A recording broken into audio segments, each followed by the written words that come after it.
How's it going, everyone? This is Christian Duke from StrengthAddicts.com. Today's Saturday, October 3rd. Before anything, I want to thank our great sponsors. First and foremost, TokyoNutrition.com. Remember, that's Tokyo with 2 Ks.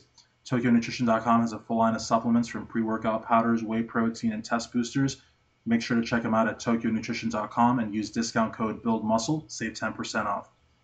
I'd also like to thank our longest sponsor, MyOatmeal.com. Over 22 billion combinations custom built by you.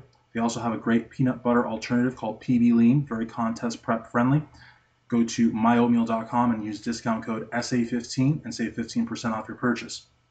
Now, if you're looking to build muscle, I want to talk about Primeval Labs. Check them out, primevalabs.com.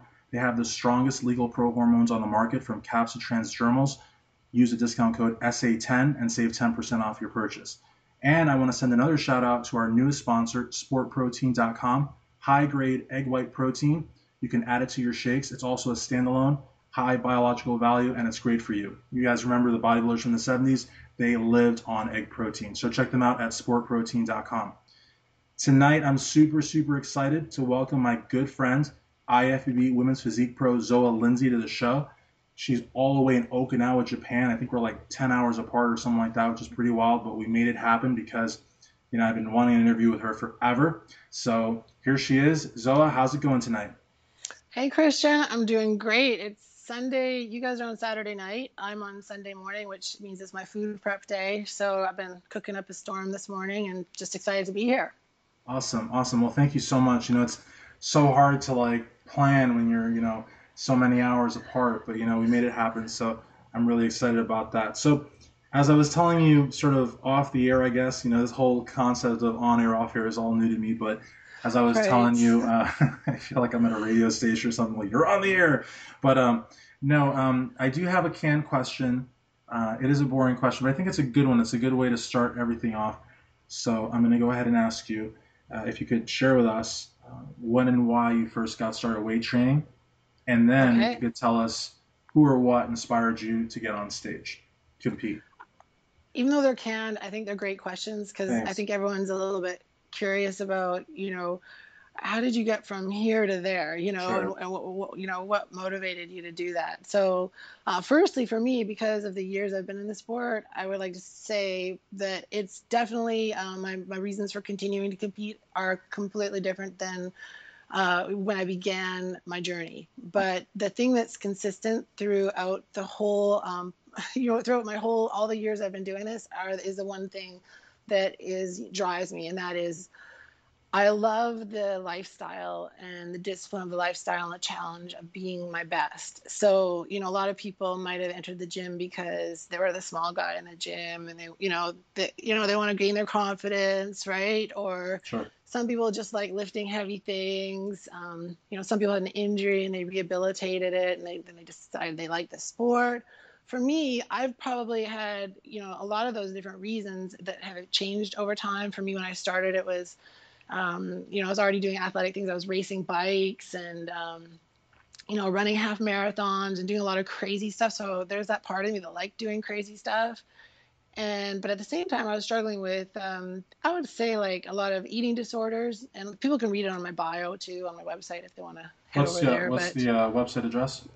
Just ZoaLindsay.com, nice and simple. Awesome. So, on my bio, I kind of go through how my motivation for training has evolved over the years. But when I started, it was, I loved the sport. I had all the magazines. I was 19. I had all the magazines. So meanwhile, I'm going to university and then doing completely academic and business, in my, 10 hours of the day. But I had this passion that I would do morning and night, like go to the gym and train and, have all these muscle magazines, years and years of them. And I saw this, you asked what my inspiration is, and it's kind of funny because there's this lady training for the show, a bodybuilding show, just a local show, and I still remember doing my cardio up there in this old gym Dynafit and seeing her doing T-bar rows and thinking that she had the most beautiful body I'd ever seen. I just thought it was like art, like it was gorgeous, and I thought that I was going to get there by doing tons of cardio, like, like typical, like a lot of women, right? The more they're like, I want to be toned, and they do cardio and they wonder why they don't get delts, right? Right. So, I remember watching her, and I finally, once I finished university and I got a job and had a tiny bit of money to throw around, I decided that I was going to do my first bodybuilding show. But I was training for 7 years, like, one body part a day, like really crazy kind of stuff, 7 years before I even stepped on stage. What was the vibe like in that gym and other gyms when you first got started training? Was it, was it a positive vibe, like as far as from other gym goers? And you could maybe answer that insofar as men go and insofar as women go. Like, what was because, back in those days, there was no, I don't think, there wasn't like There was figure no or, figure started the first year I did my show. So, and okay. I've got a funny story. If the people listening go on my Facebook page, my athlete Facebook page, I have my suppliers. I was marketing director for this big company. My suppliers were friends with Corey Everson. Oh, wow. And the week before my first show, Corey Everson called me at my job and also wrote me and faxed me a whole letter before I stepped on stage. How cool is that? I scanned, and it's on my Facebook page. So that's awesome. That was my first show. I got to like talk to Corey Everson on the phone. That's awesome. She was the one who actually said, "Oh, they're coming out with this new division called Figure that you might want to do," because she was just thinking, like options, right? Mm-hmm.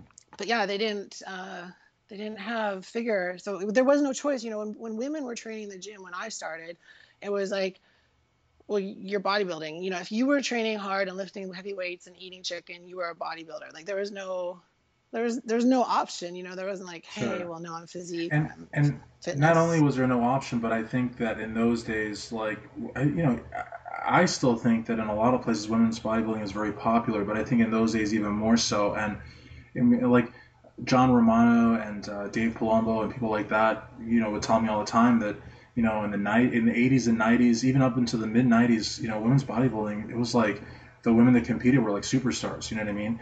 And I think it's when all these new divisions started to come out, you know what I mean? I think, and I don't know what happened, but like, as of late, they haven't been treated like superstars, but back in those days they were. Yeah. And I think it has a lot to do with the social media too, the way people are perceived. We're, before, then we collected muscle mags. There was no, blogs or online forums or things of that nature. Like there was no, there's a contest, you had to wait how long to get results, right? Yeah, I mean, sure. There's so many other things like that, but in my gym, I don't know if it was my personality and that I just simply attracted people who were doing the same thing that I was doing. But of course, there were some people who didn't understand. They were more upset about the fact that my lifestyle was so restrictive and that I wouldn't go party with them, especially at that age, for sure. versus being critical of the fact that I was doing bodybuilding. For sure. Mm-hmm. I don't really remember a lot of criticism towards bodybuilding, more just like, why have you shaped your life this way? Right. No, for sure. For sure. And I think, women's bodybuilding, I know that you don't compete in women's bodybuilding anymore. We'll talk about that. But I think it's actually, thanks to social media, might be making a resurgence also, which is a good thing. But let's talk about, you don't live, like I do in Kentucky or in Michigan or wherever. You live in Okinawa, Japan. Yes. So talk to us about life in Japan, how you would describe life overseas, and if people haven't figured out that you're Canadian, because your accent, I think, I love Canadian accents. I mean, it's my favorite. And unfortunately, I kind of have this weird blend of multi-American accent because I work with the American military, and they're from all over, the USA. So, like when you say, after I went to university, nobody in America says I went to university. That's strictly Canadian. But I love it. Yeah. You don't do the A's a lot, but every once in a while you'll say A. But when you say went to university, that's just like straight up Canada. That's like Tim Hortons or something. But, right. And when I go back to Canada, it all comes, it all comes back. I start a boot, all that stuff. Sure. I love it. I love hearing women with a Canadian accent, and I love hearing guys. Not like I'm into that, but I like hearing guys the British accent. They just like it just sounds. It's just interesting, right? Yeah, even Lee Priest, who just is batshit crazy, and of course I'm just kidding, but with the Australian accent, whatever. Yeah. All of a sudden they sound interesting, right? Oh yeah, and the British sound really sophisticated. Like they could be talking about a whole lot of nothing, but they just sound right. Like cheerio, mate.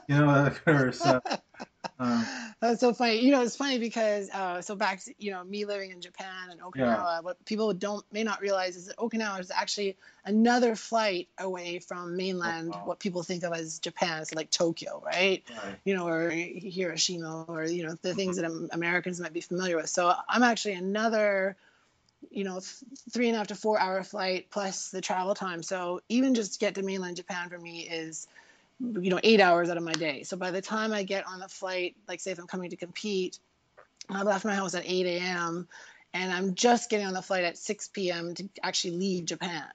Wow. So Okinawa is actually known as the Hawaii of Japan. So a lot of mainland Japans come here. So I'm sitting here on my little couch here, and I actually I'm about 5 houses up from the East China Sea, and it's beautiful and gorgeous. I live on a tropical island. Oh my gosh, so awesome. It all sounds really exotic until I tell you that we only have one, you know, kind of American grocery store on each base, and we run out of egg whites sometimes for like 6 months at a time, and that we have no organic meats, and that our vegetables go bad when we buy them after 3 days because they're shipped from the States. And wow. Sometimes there's a storm and the ship sinks and there's no dairy for 3 weeks, you know.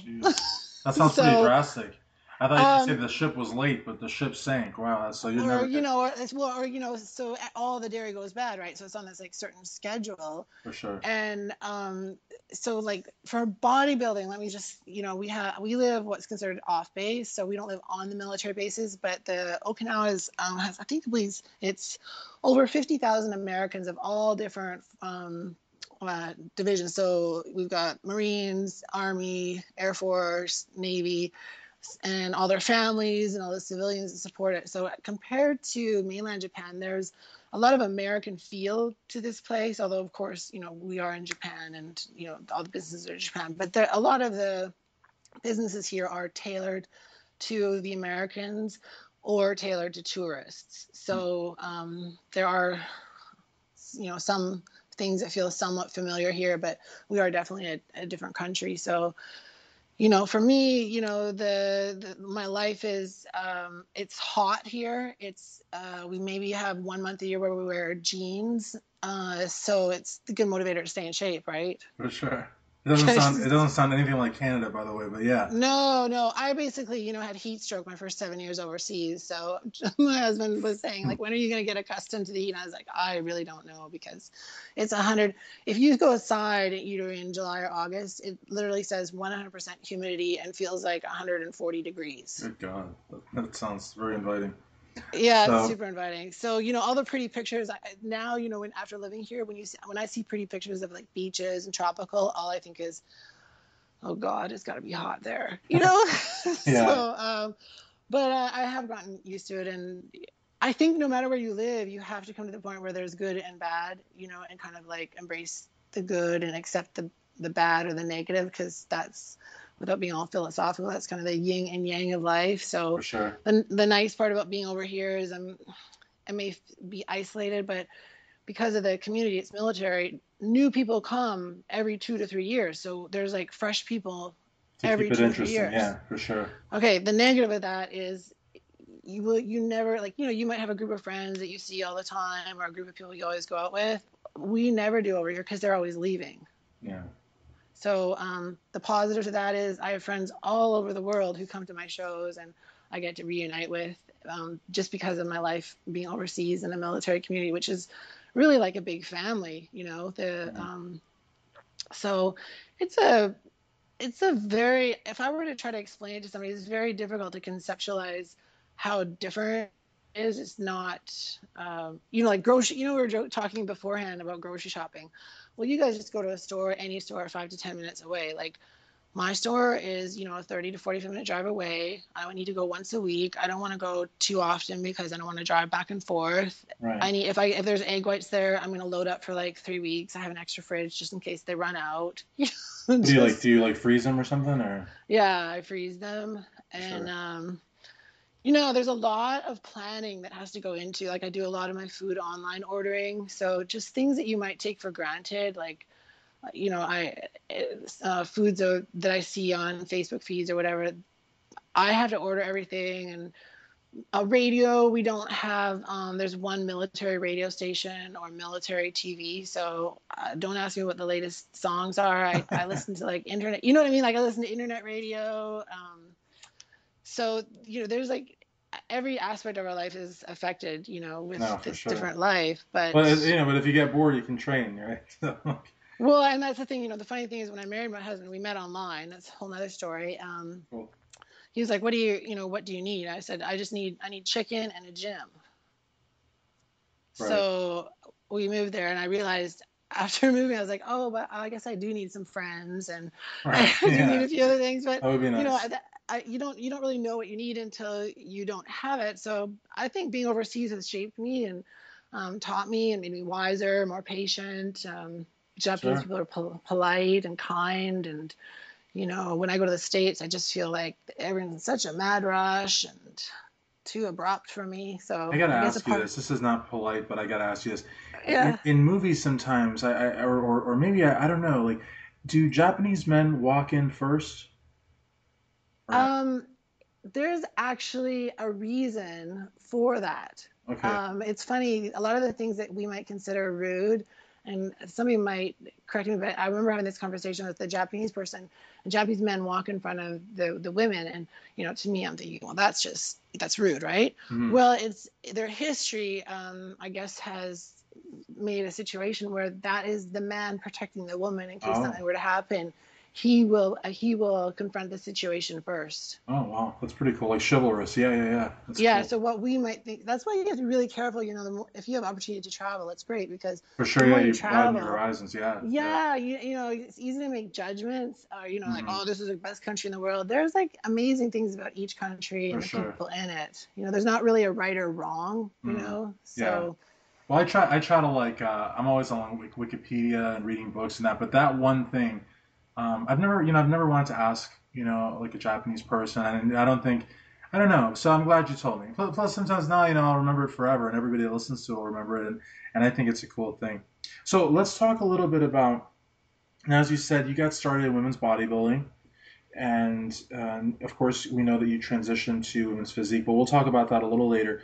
Take us back to competing did you compete in the NPC as an amateur, or were you competing in Canada as an it amateur? was in In Canada, and Canada. Okay. I got my pro card actually at the IFBB North Americans. Okay. So talk to us about coming up the ranks as an amateur in Canada, and also, yeah, talk to us about earning that pro card in North Americans, because a lot of people, um, they may not like remember that. Of course, Canadians can go to North America, 'cause I think Mexicans can too. But some people Hmm. just go straight to Canadian nationals, which Hmm. historically has been in what I would call a sort of a cheap show. And also North Americans is a cheap show. And let me explain what I mean by a cheap show. What I mean by a cheap show is that, like, for example, nationals, every class winner historically got a pro card. But Hmm. Canadian nationals and North American, I believe only the winner would get a pro card, sort of Yeah, like the one card a USA's. year. Right. So that's why I mean cheap. I mean they're Yeah. phenomenal presentations and shows, but they're not as generous as the nationals. But in any event, maybe talk to us about coming up as an amateur and then winning that coveted pro card. Yeah, sure. Well, moving, obviously since 2004, I decided, I'm going to go for it. So my goal to do the nationals was, top five first nationals. I thought that was a realistic goal, and my first nationals I got third. And in Canada, and I'll be diplomatic. In Canada, it's a little bit of a different climate. I got told multiple times that I was um, too big for bodybuilding, or various like odd comments that I couldn't really understand. Like I could understand, you need to make your back bigger because I was tall, or certain really constructive criticisms. But because they only gave out one pro card a year, and there was often this controversy because some years they give out a second pro card if they felt like it was appropriate, and Oh some wow. years they didn't. So we would never really know. So coming up the ranks, I mean, it's a small Canada. The Canadian bodybuilding world, female bodybuilding world is pretty small. We kind of all know who each other are. If we don't know them personally, we know who's coming and who's prepping. So I mean, I was always coming from Japan after once I started at the national level. So it was a huge planned event, and I trained the whole year for one show because as I wasn't American, then I got my citizenship this year, so I couldn't compete in any other show other than the Canadians to get my pro card. So I always placed, second or 1 point away. And so in 2009, I was actually, because of the expense of coming back and forth and the huge like life commitment, each show cost me about 10 grand. So people who were Wow. complaining like they have, this show's 1,000 and they have to like travel 4 hours for it. I just try not to actually be jealous. Yeah. So, For sure. I was you only know, laughing because I can only imagine someone complaining to you about that. You'd probably want to like wring their neck. I'm like, I'm coming from yeah, halfway around the world. yeah, there's kind of like the nice Zoa and the evil Zoa, and the Right. evil Zoa doesn't, but yeah, like so and then one year I got sick flying in, because so that was the year I learned that I need to come in more than 5 days in advance. So from then I started coming in 2 to 3 weeks in advance. So it would be another loss of income from a whole month. So that would be another thing that I would another cost of the trip, right? And then anyway, so it was to me, my prep for national level shows was huge. It was all year. It was a commitment all year round. And people always kind of say to me, you're the most dedicated dieter that I know. And I was like, well, of course I am, because I'm paying $10,000 to do this. For sure. Right. Yeah, let me ask you a quick question, Joe, just to interject, which is a fancy way of interrupting. You talked about what it was like in the women's bodybuilding Canadian community. Was it similar in the States? In other words, like, did you have a lot of sort of good rapport, friendships with the ladies backstage, or was it more sort of like tunnel vision, like coming from Japan, all you could think about was getting on that stage?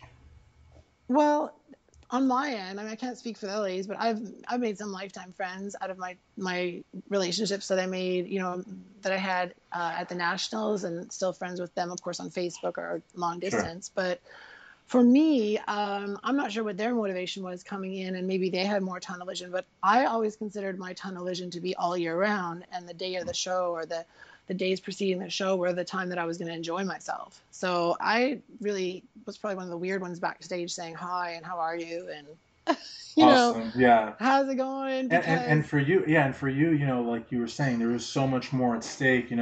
Taking 2 weeks off from work, aside from the income. I mean, I don't know if you're your own boss or work for someone else, but that still, that's huge. Then, the travel, and then getting on stage, and also like, you know, living abroad. I mean, you don't have the sort of the hometown favorite, sort of thing going for you either. It's yeah. tough. It's really tough. And then I don't know what would be worse. So if it would be worse to take a bad placing, like a 15th or something, or to like miss out winning by a point. You know what I mean? Because I mean, of course you want to be second, but I don't know. Like Mm. it's got Well, to to me, it stink was just about as much. my worst moment, and was that 2000. I did the 2009 Canadians, and I'd never done the North. You talk about Canadians being able to do the North Americans. Well, typically the North Americans were the same weekend as the Canadians, often. Okay. So we couldn't even. But the North Americans were always on the same set weekend. So we'd always be saying, why can't you make the Canadians on a set weekend? But they changed promoters, so the location would change. So it would never be the same weekend. Like, it would be close to, but not the same, right? Right. So my final Canadians, I was waiting around because I got second to actually a good friend of mine, a lady I admire greatly. She converted over to Physique, but anyway, so I got second to her. And we also didn't have light heavyweight at that time, so 126 and over was heavyweight. Wow. So the girl that Lyris, do you know Lyris Capel? I've heard the name. I've heard the name. Yeah. Yeah. So she, great physique, pretty lady, hardworking, friends with her. So she got the win at that show, and I got second. And I weighed 180, and she weighed 126. So talk about comparing apples to oranges. Right. So But only thing though, to interrupt, only thing is you are 5'10" though, so I think that right. a lot of people need to put that in Yeah, perspective. right. I It's not mean, like I'm 5'2" and right. 180. Yeah. No, but it was a huge Yeah. difference in like physique types. And so I asked the head, so I waited, that was in Vancouver actually. So I'd been really looking forward to that. And again, I had come in, 3 weeks in advance. I'd stayed in Washington. I'd take me to 8-hour drive up and a flight up to Vancouver and pack, like people don't understand like how much food prep there is when you're traveling internationally. Like you're living out of a suitcase for weeks, you're living in other people's houses, everything has to be very, very meticulously arranged. So we did the Vancouver show. I waited around and then asked the head judge, should I stick around and wait for if you're going to give out a second pro card? And so I was told that there was nobody at the show that deserved a pro card. So I was like, after a few years of doing nationals, I was a little bit like, is this worth? I wasn't mad at the judge. I just, in my head, I was thinking, is this worth the cost of my life? Right. And, as far as everything that I'm sacrificing to do this, is the enjoyment enough for me? So, we went out for big dinner that night, and then the next morning, talked about, the North Americans was the next weekend. Hadn't planned on doing it, didn't have the budget set aside, but my husband's like, look, let's just go do it. So we drove down. So that was Sunday. We drove down, 7-8 hours down, packed again, prepped all the food, took another flight out to, it was in Columbus, or not Columbus, Cleveland at Yeah. that time, the North Americans. So I did, 3 days of dropping all the water and everything back all again. And I said, the only way I'm going to do this show is if I go in without even trying to get my pro card. I'm not going to put any pressure on myself. I'm just going to, do my best with my prep and just get out there and have fun, enjoy people, meet everyone, because I'd never been to the IFBB show. So we go there, I win 2 pro cards. It was, I guess I was the first Canadian in 26 years to do that, or some kind of statistic like that. And, everyone's like, where'd you come from? And we've never seen anyone like you. So it was just kind of this huge contrast from the Canadian show where I was just told literally 7 days before that I didn't deserve a pro card. So That's whereas crazy. everyone in the IFBB was like, hey, you could walk into a pro show and, kill it, blah, blah, blah, right? So it was like, oh, really? So it kind of obviously upped my spirits slightly. I was like, maybe I'm not, my fear was like I was tragically wasting my time all the time. Like I was genetically screwed and I would never get it, right? Right. So, because my first coach told me that he was he's an idiot. And he said that, I'd never have the lats to get my pro card. So don't even bother trying. So Well, that was he's sort of he's my, probably selling used cars now, anyways. He obviously knows what he's talking yeah, about. right. So, um, Yeah, he's not a pro. yeah, So no, and I'm sure. Yeah, I'm sure. Like he's only known at his house. So, in any event, yeah. so as So we, yeah, so you got that pro card, which is great. Again, not sure what the judge in Canada was talking about, but again, it's cool that you were able to like just be spontaneous, which a lot of people, and it's not just spontaneity. I mean, you really didn't even have the budget to do it, but I guess you just said, let's just at this point, why not just go for it? You went for it. mhm. You got a pro card, which is great. And I got to tell you, I mean, um, there's a lot of federations around the world, and there's some new ones even here in America. But that IFBB pro card to date, and probably forever, will be what opens the most doors for you in the fitness industry, and what's really the most respected. And I think No, that's really absolutely. exciting. Now, as far as your training goes, I know that you gone from women's bodybuilding to women's physique, and we're going to talk about that in a little bit.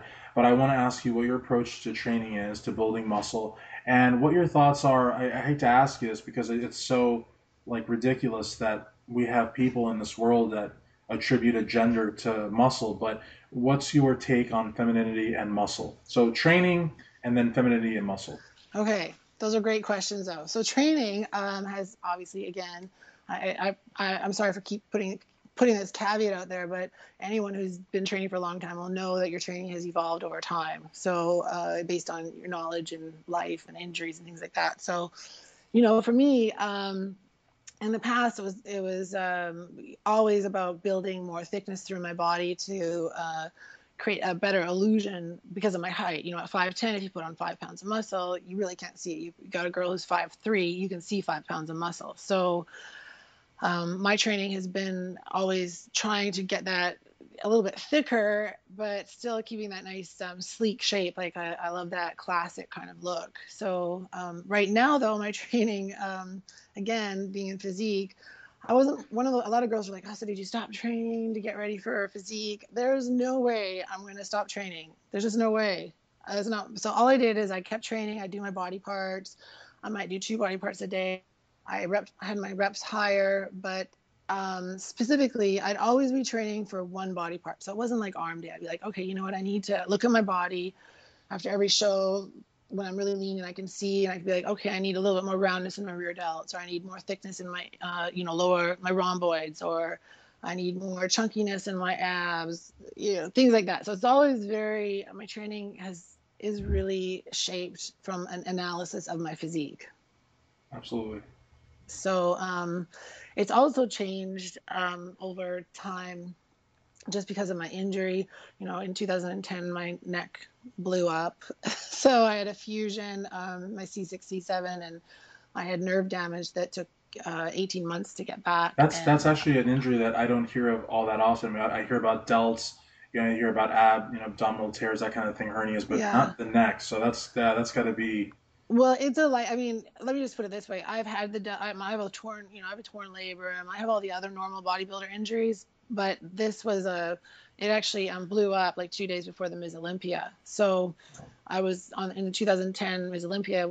My biggest decision to get on stage was I was on, 14 different narcotics to be able to stand up. I was in so much pain. And I flew in, from Washington because I'd come a month in advance to prepare for the Olympia. And we spent the 2 days before the Olympia driving around to pain clinics, MRI clinics, and went in Vegas. So I didn't carb up, I didn't tan, and they just gave me an excessive amount of drugs. And I maxed out the dosages to get on stage. And I still remember Robin Chang saying, he's a very kind man. He's like, you don't have to do this. So, and I was like, no, I signed a contract and I'm not going to hurt anything by going up there. It's just more a matter of, can I do this without blacking out, right? Jeez, yeah, my gosh, that's so hardcore. So my tanner didn't, I put my tanner on like literally the morning of. I didn't carb up, I didn't deplete. George was helping me that year, George Farah, and there's just, there's nothing really you could do. I was on things, like Percocet and muscle relaxants, so your body's not going to look the same as it did before that. So it was a changing moment in my career because I really was kind of showcased as like, oh, this up and comer, somebody who's going to do really well. So I knew that I wouldn't do well at that show. But my question to myself was I able to go on stage knowing that I didn't look my best and no one would know about my injury? Because, it's not like it was announced before I got on stage that, oh, by the way, this is happening to her. Right. So I knew that publicly people would be like, oh, she just doesn't look that good, she messed up or whatever. But was I willing to just have the self-confidence to walk it through for my own accomplishment? And so that's why the Olympia is an important show for me. Just it changed my internal strength level, Absolutely, and the way that you describe it too. I mean, it almost sounds like a lose-lose in a way, because if you don't go on stage, you feel sort of defeated and you feel like you let the fans down. But then you do go on stage and you're in excruciating pain, but yet you don't look your best, and the fans think that you didn't. So, but the thing is, but yeah, I mean, that's a heck of a of a real sort of test of your resilience and your self confidence and your resolve. Because, like I said, it's sort of like a lose-lose because. There is no happy ending, but I guess the fact that you get on stage shows that you have just this unstoppable sort of inner strength, and that, I mean, that's definitely well, it was. I also at that time I didn't even know if it was a career ender because the nerve damage. Your C6, C7. It was my lat, my delt, my chest, my tricep, all the way down.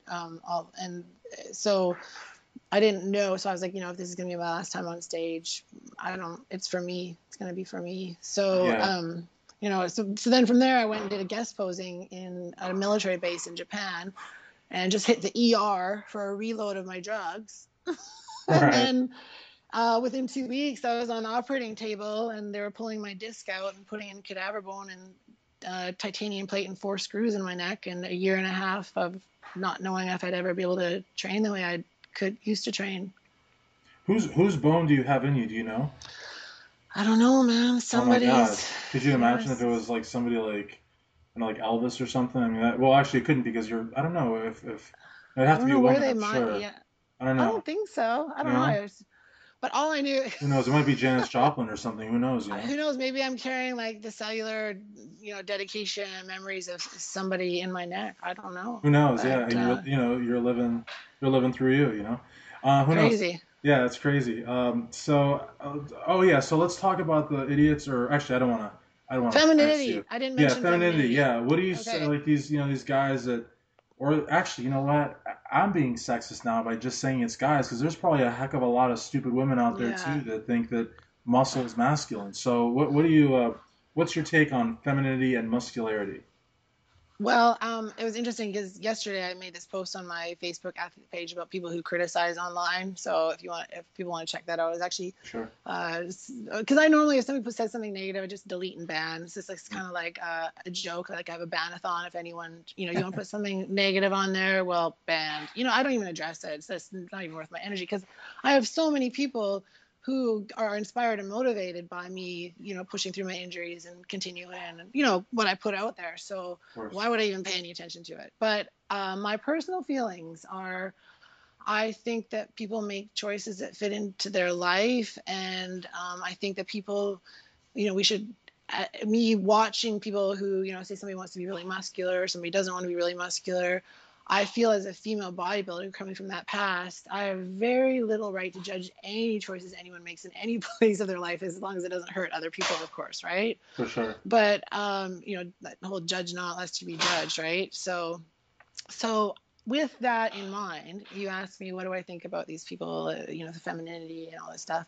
I think that if I were to look at them kindly and without judging them, I would think that their world is a little bit small. Maybe they haven't come across a female bodybuilder before and they have a misconception about what they really look like in person. I mean, I've heard it 100,000 times when people meet me, they're like, "Oh, wow, like you look really pretty. I didn't think that bodybuilders were pretty," or, and I'm not saying I'm pretty, but I'm just You saying are pretty, comments, but that's right? fine. Yeah. Yeah, or, wow, you're not as big as I thought you were, or, or you're bigger than I thought you were, but you're totally like feminine. I don't I understand. Like they're wonder if people, confused, right? yeah, I wonder if people realize though that male or female, man or woman, that stage look, that you see in the pictures and the videos, that's like maybe for an hour, maybe a portion of a day out of the whole year. It's not Yeah. like you're walking around with like 3 or 4% body fat, Yeah. and posing oil and all this. I wonder if people, I don't Well, know. they don't. They don't. I mean, and I've kind of taken, and I've taken it upon myself to become like the world educator on that. So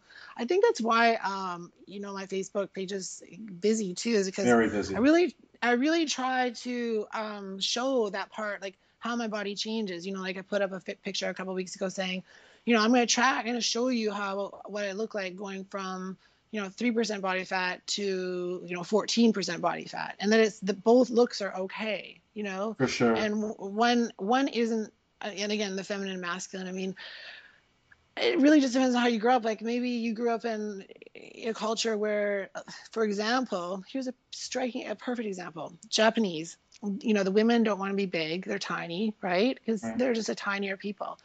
They love bodybuilding. They don't think it's not feminine at all. So how would you address that? Like they think they see female bodybuilders, they go crazy. They love it.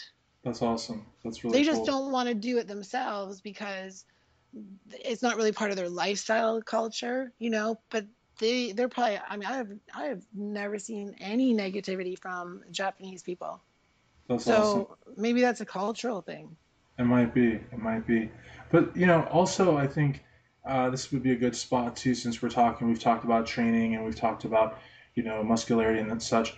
What's your take on diet too? Because, a lot of people, um, I think a lot of people are sort of thrown off by this whole idea of, bulking and on and off season and binging and, Hmm. what's your take as far as diet goes? Do you sort of keep a tight diet year round, or do you actually embrace sort of the off season, the bulk, and also there's so many questions. So I guess really the question is your take on diet, and then metabolic damage, which I've heard a lot of Mm. competitors say, and this is a strange dichotomy because a lot of competitors now bear with me with this because this is really sort of controversial. A lot of Hmm. competitors say that they have suffered, metabolic damage through all the dieting and like how rigid certain meal plans are. But on the flip side, a lot of gurus say that metabolic damage is a myth and Hmm. nothing but really laziness on the part of competitors. So I don't know. So really, your take on diet and your take on this metabolic damage phenomenon.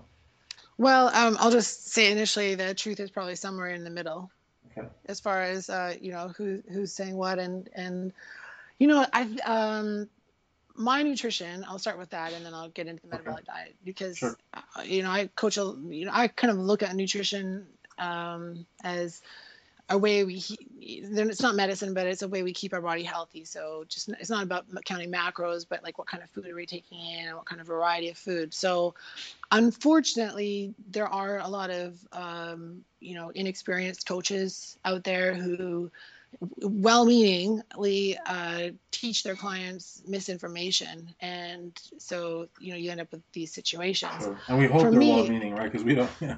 yeah, I do think that many are well-meaning. So I'm trying to be positive here. Sure. Some, Sure. who knows, maybe they're just after the bucks, right? Yeah. But so for me, for my diet, it's definitely evolved over time. And one thing I'll mention, just in case people aren't aware, is that in 2006, I had part of my thyroid taken out. I had thyroid cancer. So the medical system over here didn't treat it correctly after that. So over the course of from 2006 to 2000, actually the end of 2013, I wasn't getting follow-up treatment for that cancer. And I was also actually hypothyroid. So gradually over the course of the years, I was doing more cardio and eating less food, and I also started having symptoms of hypothyroid, which, if anyone listening they can be quite debilitating. So I also kept wondering why each year my skin was thicker, looking kind of mucousy, whatnot.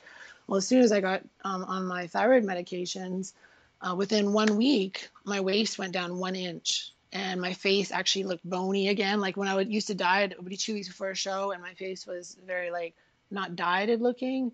And if you look up hypothyroidism, one of the side effects is actually this mucus that actually coats not just under your skin, but in your organs and your joints. And um, so the whole energy system of your body is off, which also causes spinal problems. So a lot of people are like, oh, did you get your spinal problems from your bodybuilding? It's probably in great part due to the fact that I was hypothyroid and untreated for like many years.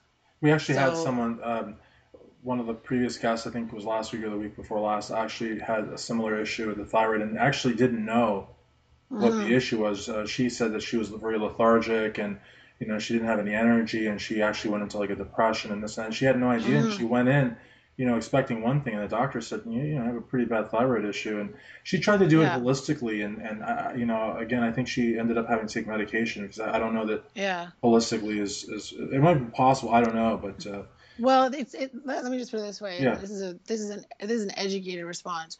If you've got somebody who has a thyroid issue because they've been mistreated, like they haven't been feeding their body with the essential nutrients they require for their thyroid to function properly, and you start giving them the right food, their thyroid will come back. But if you've got a thyroid who's actually like medically dysfunctional, then no amount of the right food is going to take the place sure. of that thyroid hormone that's not being produced. So in my case, I didn't have a whole thyroid. So I had dieted for all the Arnold, everything, completely hypothyroid Wow, that's crazy. and still got striated glute. So, when people say to me like, oh, I'm hypothyroid, that's why I weigh a lot of weight. I like to tell people that that's probably one of the reasons, but diet is always, the answer is always more complex than the question, as you know, For right? sure. And the same thing with metabolic damage, like you said as well, like the answer is somewhere in between. Yeah. I think, I'm sure that there are people that may actually have the issue, but it just seems like now that's just like the token It's a phrase of any, buzzword. yeah, the It's a buzzword of any buzzword. competitor that, maybe feels like they're being pushed too hard. It's like, I don't know. I don't know. Well, also Um, I kind of laugh when people are saying like, "Oh, you shouldn't have to get ready for a show and do 2 hours of cardio." Well, you shouldn't be doing cardio 20 weeks out at 2 hours, because if that's the case, then you probably need more time to prep for your show, right, right? right. But if the last like 6 or 8 weeks you're doubling down on your low intensity cardio, you know, and you're not over dieted and you're cycling your cardio, like, what I'll do is like, cardio for 3 days, then off cardio, then on cardio. Like if you're being smart about it, then your body can handle it. I mean, think about you don't hear a lot of marathon runners talking about metabolic damage. Right. I mean, I think that I think that there is metabolic damage for people who are maybe already have issues before they even start competing, that they haven't resolved. Like somebody goes, oh, I get this all the time. I want to do this show in 4 months. Okay. One, you've never even eaten on a schedule before. Two, you haven't even maximized what your total calories should be. You don't even know what your maintenance calories are eating healthy food. And three, you've already been dieting for 9 months and now you want to do a show and you're not even eating properly. So you get coaches who say, okay, let's do the show, right? You make a good competitor, boom, put them on this like even stricter diet.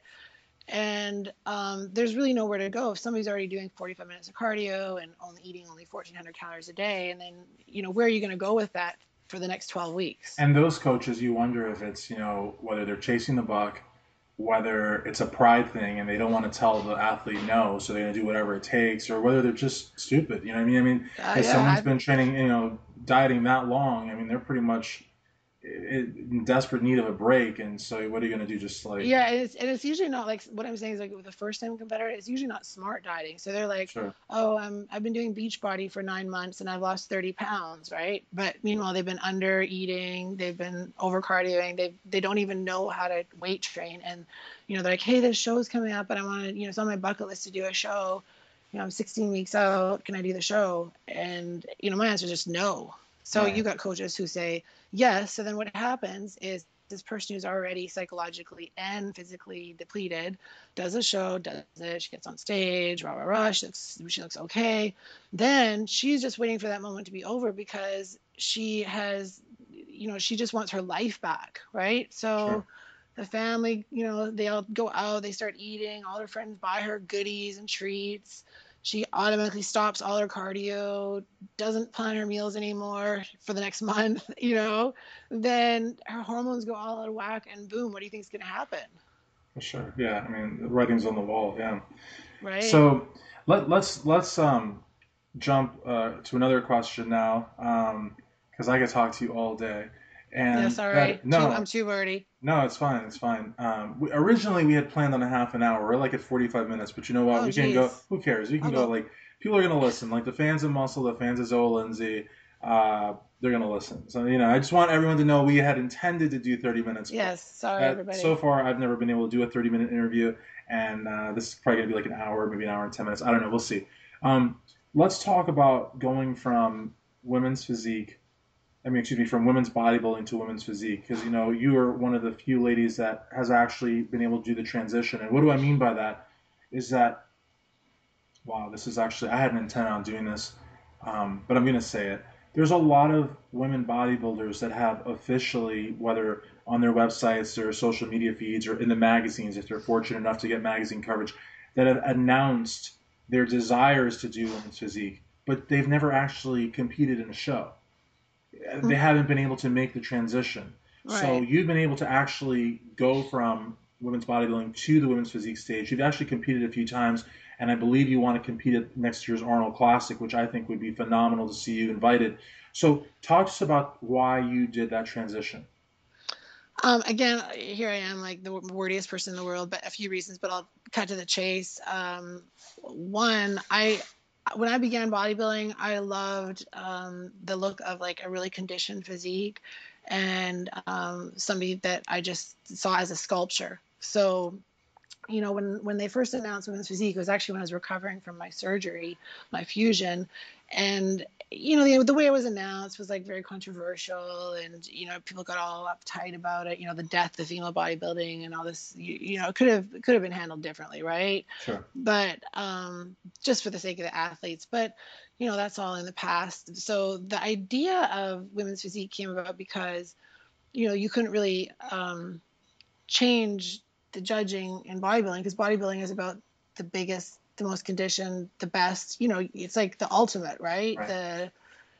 It's in a way, you want to like chop off the heads, judge the body, that's it, right? So they wanted to put this division in that kind of probably brought back memories of the old days, right? Mhm.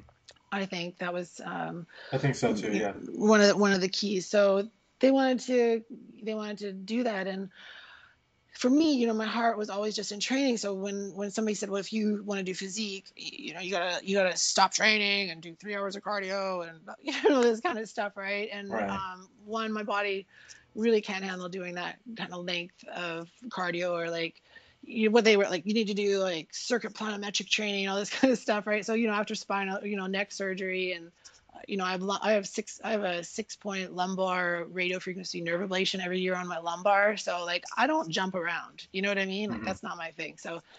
So when they announced it, I still had my heart in bodybuilding. So I actually did the Arnold. 18 months after my surgery, I was on the Arnold stage, and just blessed to have that opportunity. But I felt it was it was a comeback story, and I think that the promoters appreciated that. She had this thing happen and she came back. But after that point, I just really felt like I didn't want to put my body through that kind of strain in order to maintain that size. Because for somebody like me, I'm kind of lanky, and being smaller actually is easier for me. Like not smaller relatively, I guess. So I actually started sizing down in 2013. I did a physique show at the Dallas Europa just to see how I landed. But again, this was before I was had my thyroid meds, so I looked good, but I felt like I just couldn't get that sharpness that the physique girls had. So then in 2014, totally messed with everything. I decided, you know what, I was too big for physique, so I'll do bodybuilding. Well, then I was kind of the tweener. I was too big for at 164 in 2014. I was 15 pounds down from my old bodybuilding weight. I was too small for bodybuilding, you know. Yeah.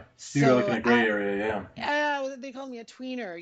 They're like, you look really pretty, you have this gorgeous shape, beautiful lines, but you don't really, you're too thick for physique. So after that, I was like, you know what? Women's physique is evolving. I like the look of it. It had changed from the first couple of years. You see more girls with more developed physiques, not huge, but developed, like Mm. balanced is, I guess, what I'm saying, right? Sure.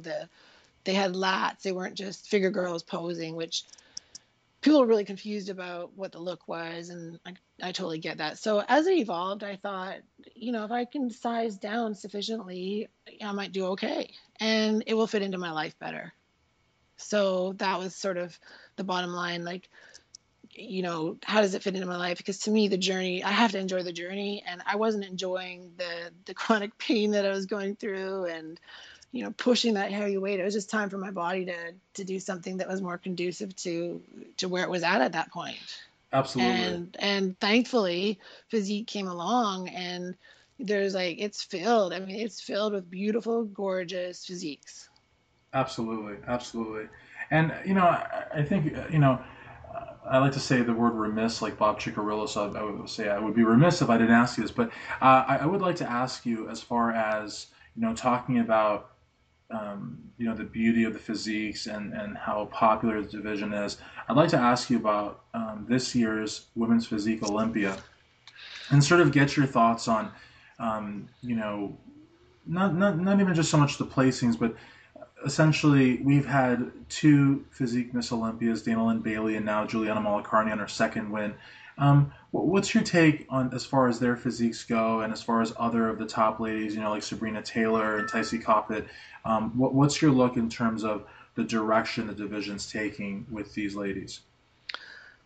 Okay, so first off, I'll just say that I come from a bias of bodybuilding where every part of your body needs to be developed, and you gotta have that mental ability to train each individually. So balance, you can't just have big delts and arms and like quads, right? Like you have to have everything perfect and everything side, left to right and top to bottom balanced. And if you're posing and you don't have a Christmas tree and showing your lats and your rhomboids, you kind of like, you're not going to do well, right? Right. So when physique first came out, the the there was a lot of like newer athletes, so they didn't come from that same, analysis of the body, so, and maybe not even the same experience posing. So, they didn't really engage their lats. And, you saw a lot of like really different kinds of physiques the first few years. And now as a few years down, you see these girls like, well, their lats are coming out, and they, Right. they look more balanced. Like they're looking more like mini, I say mini bodybuilders, but when you see them in person, they're very, very small compared to bodybuilding. But to the untrained eye, I think they look like, a bodybuilder, only because that detailed development actually gives somebody a bodybuilder. So, you know, Right. So what you're saying is it's like that I, they're almost like smaller versions of women's bodybuilders in a way. I think we lost Zoa here for a second. We'll just wait and see if she comes back there. oh, did I lose you? Yeah, we just lost you for a second, but yeah, if you want, just repeat like maybe the last 10 seconds. I got you up until you were saying how the women's physique competitors were similar to like I guess smaller versions of female bodybuilders in a way. Okay, yeah. Okay, so I was saying that my opinion, Zeke Olympia, her success has been in that she brought immense popularity mainstream to something like to female muscle. She's been revolutionary in many, in the social media world for making young women love muscle. Right. So Yeah. she came about at the right time too, is all timing. Like, social media exploded. She was there, timing, placing, and personality. So then we've got Juliana, who, took it for the second time this year, who I've always loved. And I think Juliana is, my age. And she comes from obviously an extensive competitive background. She is super, super tiny though. She only weighs 119 or 118 pounds. Okay. So, and then Kira Newman, who got second, I believe weighs about 130. So they gave, and Kira Newman, you asked my opinion on physiques. I mean, Kira Newman has a beautiful, complete physique. So to me, she came from bodybuilding, so she's got that kind of look, but it's just not a big look. Right. Um, Absolutely. And I think that's a great thing too. I mean, like you said, as far as what's going on social media and as far as the balance goes, I think like really that's what the division should be about. And I really think that's why it's just taking life of its own. yeah, it really is. And I have my, if you ask me who my favorites are, they're always going to be the girls who have like tiny waist, the developed delts, not just one part of their delt, but 3D, who have lats, who when they pose, they know how to engage their lats, and then, I don't care if they're 5'2" and 118 or 5'2" and 130, if they've got all that balance, to me, it looks beautiful. But, Absolutely. I notice competing that there's more balance occurring in the competitors, so it's going to make judging more difficult. Hmm. The girls who began, maybe got their pro card really quickly, and maybe their pro show is only maybe their second show of their life or their third show of Right. their life. Yeah. They might in 3 years be another 10 pounds heavier just because they've never trained like this. So the division inevitably will change. So it really is going to be up to the judges to enforce that standard, because you get girls, look at men's physique, same thing's happening, right? Then they introduce the classic bodybuilding, Next year. because Yeah. Mhm. because the men's physique, they're training hard, and guess what's happening? They're getting bigger. They're getting bigger. I Absolutely. mean, that's what we train for. So a lot of the physique girls, they're all beast moding it in the gym. Whereas to me, because I've already done all that, the physique division to me is a much more relaxed prep as a bodybuilder. Coming from bodybuilding, it's a much more relaxed prep for me. Absolutely. So as we sort of wind the interview up a little bit, do talk to us about what your experience has been like competing in women's physique, which you already sort of touched base on, but you've done guest posings. You do a lot of seminars, which a lot of people may not know about, or they may already know about because you're very active on social media. So yeah, so just talk to us about what it's been like, briefly competing, and also as far as your guest posing, your seminars. You also, I believe, said Chris, the technician Aceto, had a very nice comment about you. If you want to share that, I think that would be awesome too. So. Okay, awesome. Yeah, so basically, my experience coming with Physique has been nothing but positive. The ladies are phenomenal. I think that in bodybuilding we had it's just a theory, but I feel like, bodybuilding is such even more of an extreme grind. Like, you have girls that would only be able to do 2 shows a year. It's just Right. so extreme. Whereas some of the physique girls do 5 or 6 shows and they can maintain it, which I think is fabulous. So the whole division, the way it was started, the type of women who came into it, and of course, I'm going to mention Tycee Coppier because she's just phenomenal. She started the Angel Project, so which really like linked up women that would never maybe or be shy to talk to each other and started creating friendships. So I personally made so many new friends and had a phenomenal time at the shows, and placing aside, have absolutely zero regrets for the investment of time and money. It was great. I love all the ladies. They're fabulous. And that's not just being PC. I just think it's a great division. And I think people can read that just from like listening to you. I mean, I think it's pretty genuine what you're saying. So yeah, that's awesome.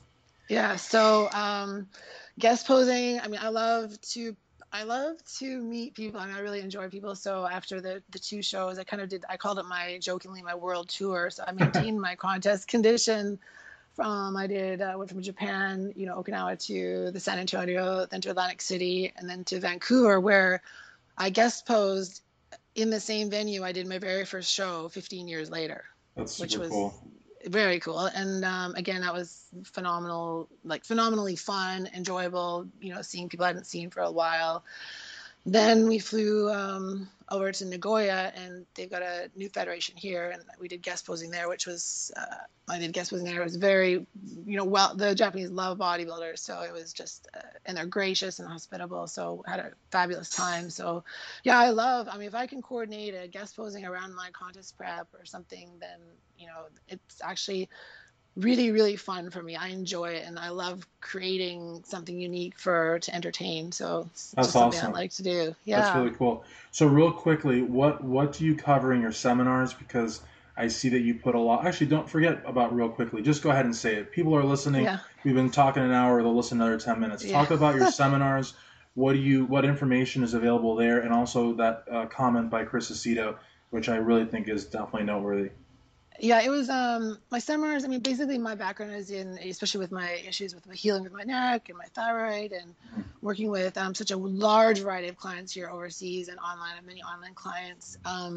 I put together 20 years of my experience and teach basic nutrition. So a lot of people are like, oh, it's like you teach IIFYM. Like, counting your macros was around long before IFYM, so I teach, what food is, how it works in the body, and hopefully by teaching that, get people to understand and feel motivated to feed themselves better and even improve their lives by 20%. So I'm not trying to make everyone a bodybuilder, but, improve your quality of life and hopefully heal some health issues that were caused by poor diet and lifestyle, and make it real time. Like, how do you do it if you're in barracks? I work with a lot of military, right?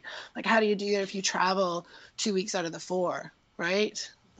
So Geez, I mean, that's if you my can make issue. it work in Japan, where you apparently can't get egg whites for 6 months, then I think you can pretty much do it anywhere. And improving Yeah, your life by 20%. I mean, that's a pretty good thing. So you know, what I mean? it's huge, right? I Of mean, so course, I never think all or nothing. There's no good or bad. It's just, can you be better? sure. So every week I ask myself, like, can I be better? In whatever aspect, it might be relationship, whatever. So that's kind of like how my internal focus works when I think about organizing my life. So I try to teach that same thing to other people, because believe me, when I was like laid up and with a collar on and no muscle movement in 6 muscle groups, there wasn't like this huge hope that I was going to be a world champion. I just had to be like, how can I be better? Exactly. Right. Now I can So tell, as I'm sure people listening and people that know you can tell, you're a very humble person, and I know you don't want me to ask you about this Chris Aceto comment, because sorry, I keep avoiding. it's a very very cool comment. But I have to ask you, put us Okay. sort of conceptual, not conceptualize, put us in context, I guess. You competed at Atlantic City. Sort of talk to us about that a little bit, and then talk about Aceto's comment. So I think it's a great comment, and I think you should mention it. Okay. So, yeah, I mean, I appreciate where I'm at, but I understand that I don't walk onto a stage expecting what's that joke, once you get your pro card, that's the last time that you're going to get first place, right? So, and then coming as a bodybuilder into physique, my goal was to fit in, to fit in. Sure, That was it. sure. I know, like, I thought I had a theory I might do okay, but I just wanted to fit in. And so I had, San Antonio, I got fourth in masters, and I think it was eighth eighth out of like 30 women or something, or 32 women or something like That's that. If really I'm good. wrong, I'm not trying to exaggerate or anything like that. I just can't remember the exact number. So I felt like, I fit in, right? So Sure. boom, off to the next show. We go to Atlantic City. And, I love to see on the forums, like, I wanted to hear what MD said. Like, did they say too big, doesn't fit? Like, what are they saying? Because Right. even though it might not reflect in the judging, it gives me a perspective of what's going on. So I was really happy. As we all know, Chris Aceto's the technician. I mean, I read his books when they first like came out. I mean, I'm old school, so like I've read all his books even before I ever had coaches. Like he's a legend in my mind. So Chris, if you're listening, probably not, but No, he is, because I'm going to text him, and I'm also okay, going to tag so him on Facebook. So I'm sure he'll listen. yeah, like I mean, Chris has been like sort of like you have the Arnold book, and then you have the Chris book. Like that was my bodybuilding library, right? That's awesome. Yeah, kind of, and not trying to flatter him at all, just the truth. So then when Dave Palumbo, of course, who's been an advocate of athletes for years, and Chris were doing a radio show and they're reviewing, and Chris brought me up himself, like didn't bring up any really other athletes except a couple, and said, well, let's talk about Zoa. And I was like, oh, they're talking about me. And because no matter how long you do this, it's still kind of fun if somebody says something good about you, right, Of course. after all your hard work. So Chris said that Chris is who to me is like the god of knowledge of bodybuilding, said that I epitomized what women's physique should look like. Well, I mean, So after hearing that, I don't think you have to worry about fitting in ever again. You know what I mean? I think that's like this division is for you. You know what I mean? yeah, so I don't know, they mentioned, so thank you, Chris. I appreciate it. And hopefully I'm not twisting his words at all. I appreciate the recognition. It just meant that I was in the right spot. That's the way I took it. Not that Absolutely. I should have won or some like crazy, No, but yeah, you're in the right spot. arrogant Yeah. thing or anything. Like, I appreciate all the girls in the division. I know that it's a confusing division to judge. So I definitely don't want to come across like, No, for sure. And I don't think you come across like arrogant that. or. And I think it'll be confusing probably for like a little bit longer. It's still a very new division, and it Mhm. takes time to sort of. I mean, look, women's bodybuilding was around for like 35 years. It's still around.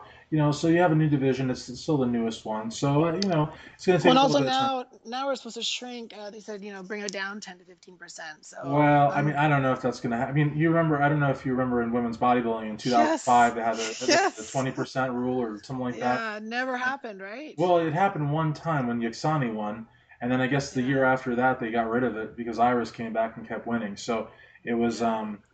I don't know. I still think if they would have kept the 20% rule around, they probably wouldn't have needed women's physique. But the thing about it though, at the Olympia especially, I think that size is always in demand. I mean, you look at in the men's bodybuilding.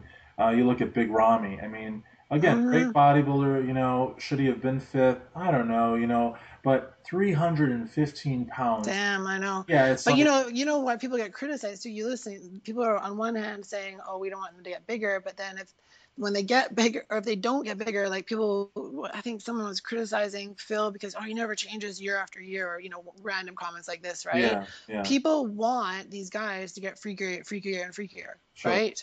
So I mean, the same holds true at some level for the women if they don't come Oh in my that God, yeah. There's way, a huge you know. market. Yeah, I mean, and especially for women's bodybuilders. I mean, and I don't even want to talk about like schmoes and like cam work and all Right. this other Yeah. stuff.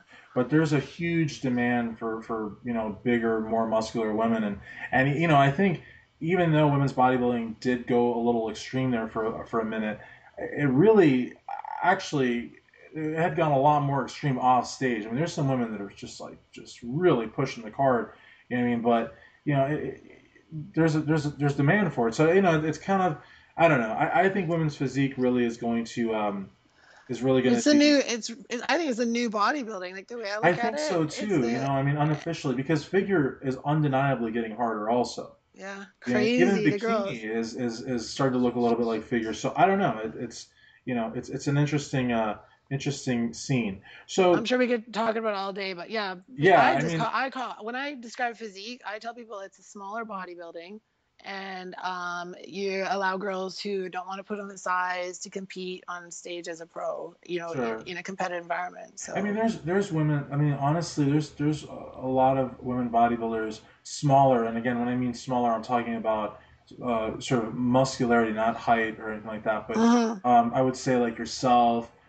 You told me Nicole Ball retired. I wasn't aware of that. Colette Nelson, who's actually competed in women's physique, also. Kathy LeFrancois. I mean, you know, again, I think perfect fits for women's physique. But again, I think that since we're being, no holds barred here, I think that, I think the division is scared of an exodus of women bodybuilders in a way, because women bodybuilders know so much about diet and nutrition, and I think a lot of the women's physique competitors, for a minute there, were actually pretty scared too. But then, Tim Gardner came out with his Wings of Strength, and now it Mm, looks like women's bodybuilding is going to hang on, which I'm glad. I hope it will. But I totally respect your decision to go into women's physique and why you did it. Um, yeah. Let's talk last couple of questions. If you could, what are some long and short term goals for yourself in the fitness industry? Well, like you said, and I don't even want to put it out there publicly. I would love to be invited to the Arnold, or whether it's this year or next year or 15 years from now. Right. But I love to get on that Arnold stage again, because again, I was on it a couple of times as a bodybuilder, and so I would love to be on that stage again. If I don't have that opportunity, then I like to try to qualify to get on the Olympia stage. So I'm really serious. On one end, I'm really serious about fitting in and developing my physique in a way that the judges like. On the other hand, I recognize it's a evolving division, and I have no expectations. So if that makes sense, Makes perfect then sense. Perfect sense. I like to live in a place of contentment and joy. So, when I finish a show, I don't want to be irritated or upset. So it's like I push hard for number one and accept with joy whatever happens. So my plan, I like to do some shows. I'm changing my coaching schedule around, so I'm not gonna have to be here on the island coaching athletes this next year, which always prevented me from doing earlier shows. So I'd like to do a couple spring shows. If I don't get, or if I do get invited to the Arnold, my plans will kind of change. So I'm gonna put it in there. Again, I don't even know if they're inviting more than 2 people. So yeah, I like to be on the big stage again now that they have it open for women's physique. I mean, that is the ultimate. That's the ultimate nirvana, right, for For us sure. athletes. For sure. So I'd like to do that. If I don't get on that stage, I'm gonna just have fun competing and try to better myself. And it's kind of like, this is a good ending probably to this, like how I view myself. My goal for all my shows this year was to have amazing photos. Wow. Like on Well, stage, I want to look at my photos and think, wow, you developed everything perfectly balanced, your conditioning was amazing, and then whatever the judges said was completely gravy. awesome. Awesome. And what I like too about you, as you mentioned a question or two ago, is that when you go to the shows, you're not just, I mean, of course, you are listening to the judges and you want their constructive feedback, but you're also looking at the press and you want to see what MD and Flex and RX Muscle and the other, what they have to say about your physique as well. So you're really taking in everything, fans, press, judges, and you're taking it in and you're trying to build a better Zoa Lindsay for the next competition. So I think that's Yeah, awesome. Now, yeah. as far as social media goes, so your friends and fans want to keep up to date with you. I know you have ZoaLindsay.com.